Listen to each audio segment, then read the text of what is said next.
যাবে ইনশাআল্লাহ। কেউ যদি সোমবার বরকতপূর্ণ রাত, এই সোমবারে আমার রাসূলুল্লাহ দুনিয়াতে এসেছিলেন, সপ্তাহে রোজা রাখারও সওয়াব আছে এই দিনে।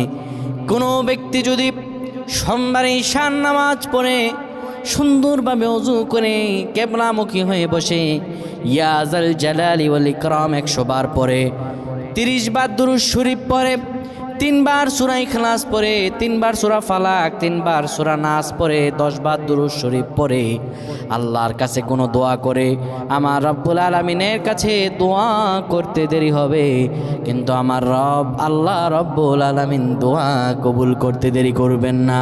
আমার আল্লাহর কাছে যদি চান, আপনি ঋণ থাকেন, আপনি খারাপ অবস্থায় থাকেন, যত বিপদ আপদে থাকেন, আমার আল্লাহর কাছে যদি কোনো কিছু চান, আমার রব্বুল আলামিন সাথে সাথে দিয়ে দিবে। আল্লাহুম্মা